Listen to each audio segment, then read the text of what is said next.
All right. Hey, everybody. Thomas Shooter here with Bloom Strategies, talking with Jay Bala, AIP Asset Manager in Toronto. Jay, what I'm really excited about is the recent special situation that has transpired and has provided a bump for our already invested investors. With regards to special sits opportunity, I mean, we've been working on this deal for, I would say probably 3 to 4 months. With AIP, we do the entire gambit from basically negotiating and structuring a term sheet all the way through due diligence, where we hire third parties to come in. So in this case, we had Collins Barrow come and check out the books.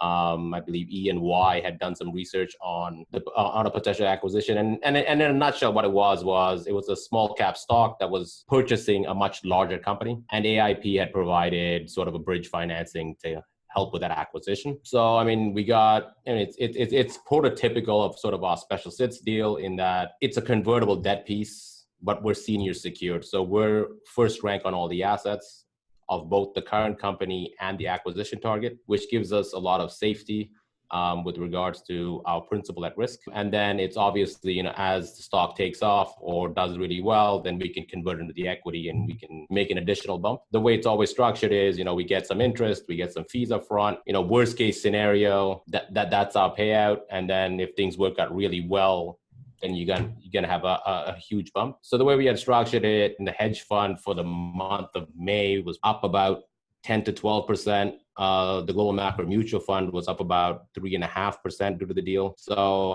it's very prototypical about these types of deals. Obviously, it takes a long time to get this kind of stuff done because you have to work with management. You have to work in good faith, and at the end of the day, it is really a partnership, in that you do want to be supportive of the business. I mean, we're obviously very tied to the business's success.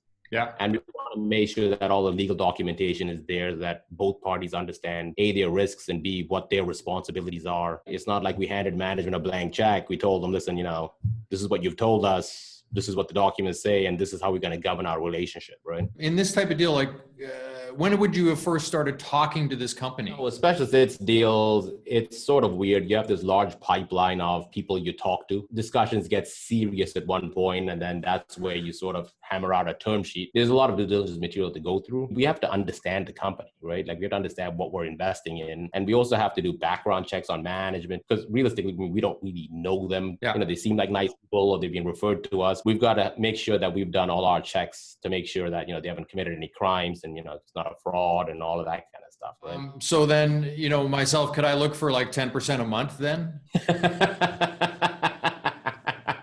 No, I think that would be completely, no. Do not come with expectations of 10% a month. It's not AIP's philosophy to take on insane levels of risk. And, we've never promised anybody stupid levels of returns either, Jay, I guess it's a perfect time to ask the question, what are you doing with your money? I'm going to guess that you've got some money in the hedge fund.